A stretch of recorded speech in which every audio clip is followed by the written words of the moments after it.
Neste capítulo, iremos conhecer um pouco sobre a codificação espírita.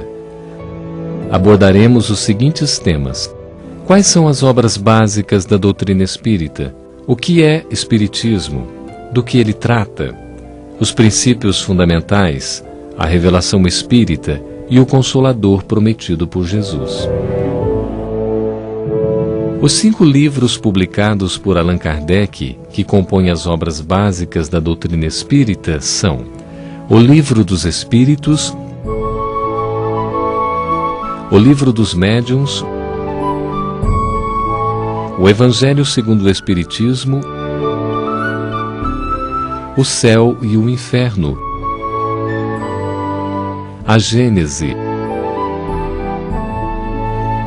Todos esses livros contêm o objetivo essencial do Espiritismo, que é o melhoramento dos homens. O desenvolvimento da codificação espírita basicamente teve início na residência da família Baudin, no ano de 1855. A casa tinha 2 jovens que eram médiuns, Julie e Caroline Baudin, de 14 e 16 anos, respectivamente. Vale lembrar que das perguntas elaboradas aos espíritos foi que nasceu o Livro dos Espíritos, publicado em 18 de abril de 1857.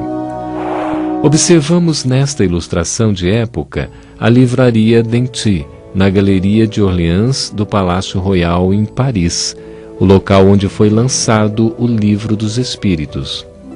E vemos também a capa de O Livro dos Espíritos, no seu original em francês. Agora vamos apresentar rapidamente os 5 livros de Allan Kardec, que constituem a codificação espírita, também conhecidos como Pentateuco Kardeciano. O Livro dos Espíritos, 1857, contém os princípios da doutrina espírita. Trata sobre a imortalidade da alma, a natureza dos espíritos e suas relações com os homens, as leis morais, a vida presente, a vida futura e o porvir da humanidade. O Livro dos Médiuns, 1861, orienta a conduta prática das pessoas que exercem a função de intermediar o mundo espiritual com o mundo material. O Evangelho segundo o Espiritismo trata da parte moral e religiosa da doutrina espírita. Ensina a teoria e a prática do cristianismo, através de comentários sobre as principais passagens da vida de Jesus, feitos por Allan Kardec e pelos espíritos superiores. Nesta ilustração, podemos ler que o professor Rivail adotou o pseudônimo de Allan Kardec, em referência a uma existência anterior como sacerdote druida, para diferenciar a obra espírita das produções pedagógicas anteriormente publicadas.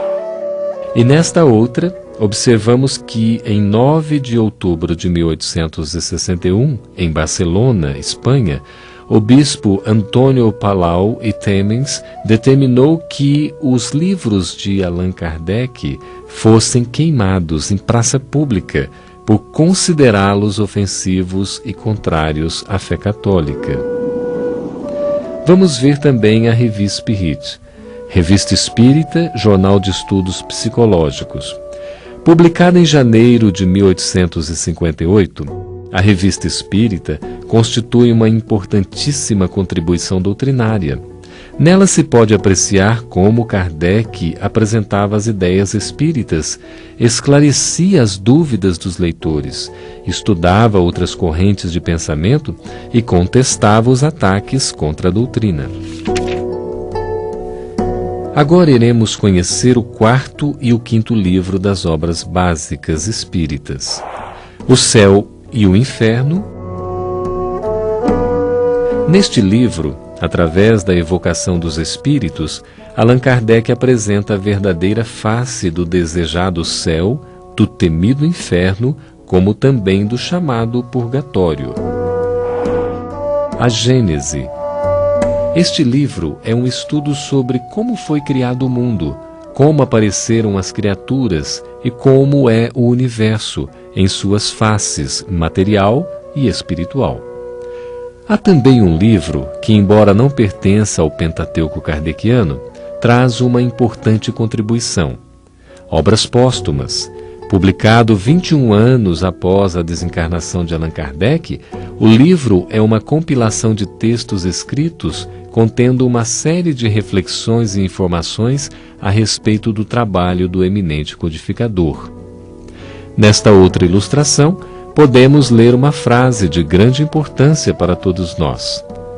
No livro O Evangelho segundo o Espiritismo, o Espírito de Verdade afirma: trabalhemos juntos e unamos os nossos esforços, a fim de que o Senhor, ao chegar, encontre acabada a obra. Porquanto o Senhor lhes dirá: vinde a mim, vós que sois bons servidores, vós que soubestes impor silêncio aos vossos ciúmes e às vossas discórdias, a fim de que daí não viesse dano para a obra. De que trata o Espiritismo? O Espiritismo responde às questões fundamentais da nossa vida, como: quem é você? Antes de nascer, o que você era? Depois da morte, o que você será? Por que você está neste mundo? Por que umas pessoas sofrem mais que outras? Por que alguns nascem ricos e outros pobres? Enfim, o Espiritismo responde às grandes questões feitas em todos os tempos pela humanidade. Na parte final deste quadro, temos uma reflexão de Allan Kardec, quando iniciava o estudo dos fenômenos espíritas. Era, em suma, toda uma revolução nas ideias e nas crenças. Fazia-se mister, portanto, andar com a maior circunspecção e não levianamente, ser positivista e não idealista, para não me deixar iludir. Neste outro quadro, podemos conhecer algumas frases de Allan Kardec que se tornaram bandeiras da doutrina espírita e que foram reproduzidas nos cartazes do bicentenário de nascimento do codificador. Trabalho, solidariedade, tolerância. Fora da caridade não há salvação. Nascer, morrer, renascer e progredir sempre, tal é a lei.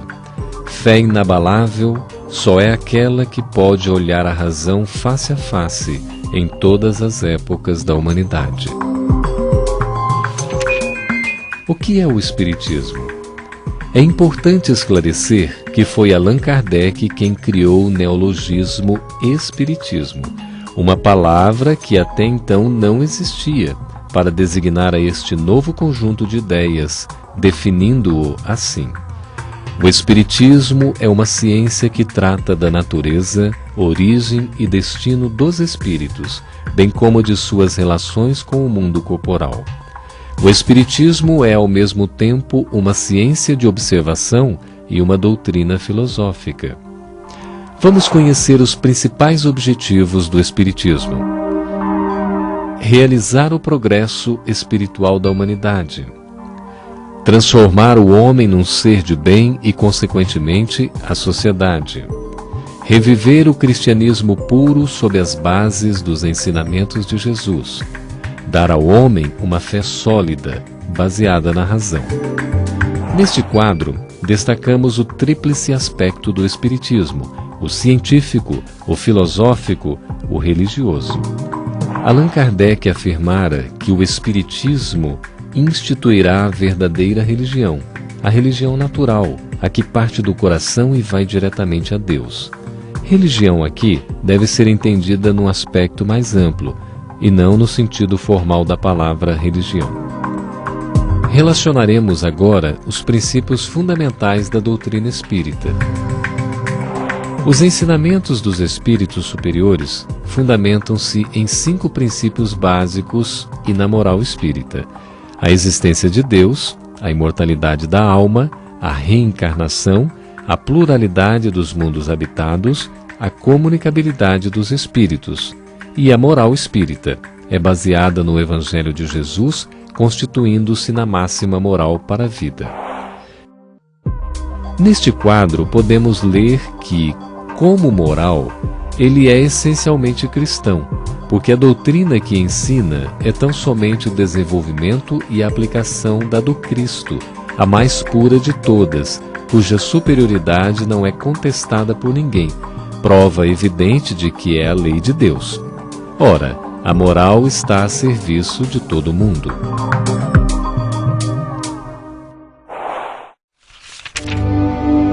A revelação espírita. Nestas páginas, iremos conhecer o caráter da revelação espírita. A primeira revelação teve a sua personificação em Moisés. A segunda no Cristo. A terceira não a tem em indivíduo algum. As duas primeiras foram individuais, a terceira, coletiva. Aí está um caráter essencial de grande importância. A revelação espírita é progressiva. O Espiritismo não tem dito a última palavra, mas tem aberto um campo amplo para o estudo e para a observação. Neste quadro, temos a célebre citação de Jesus no livro Atos dos Apóstolos. Nos últimos tempos, disse o Senhor, derramarei o meu Espírito sobre toda a carne. Os vossos filhos e filhas profetizarão. Os mancebos terão visões e os velhos sonhos. Atos capítulo 2, versículos 17 e 18. Temos aqui ilustrações sobre as três grandes revelações para o Ocidente. Primeira revelação, Moisés. Segunda revelação, o Cristo. Terceira revelação, a doutrina espírita. No final deste capítulo, o livro nos fala sobre o Consolador prometido. Qual seria a relação do Espiritismo com o Consolador que Jesus prometeu enviar para a humanidade? Recordemos da citação do Evangelho de João no seu capítulo 14. Se me amais, guardai os meus mandamentos, e eu rogarei a meu Pai, e ele vos enviará outro Consolador, a fim de que fique eternamente convosco, o Espírito de verdade, que o mundo não pôde receber, porque não o vê e absolutamente não o conhece. Mas quanto a vós, conhecê-lo-eis, porque ficará convosco e estará em vós. Porém, o Consolador, que é o Santo Espírito, que meu Pai enviará em meu nome, vos ensinará todas as coisas e vos fará recordar tudo o que vos tenho dito. São João, capítulo 14, versículos 15 a 17 e 26. A relação entre o Espiritismo e o Consolador está no fato da doutrina espírita conter todas as condições do Consolador que Jesus prometeu. Ou seja, o Espiritismo vem abrir os olhos e os ouvidos, pois fala sem figuras, sem alegorias, levantando o véu intencionalmente lançado sobre certos mistérios. Vem finalmente trazer a consolação suprema aos deserdados da terra e a todos os que sofrem.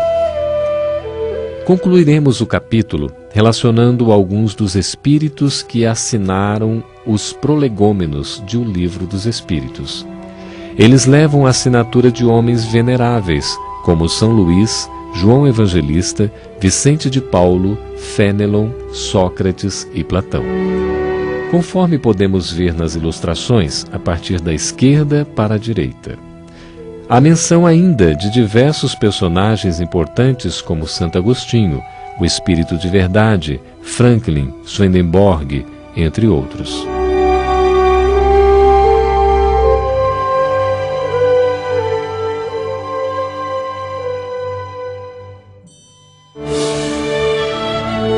Muito obrigado pela sua companhia.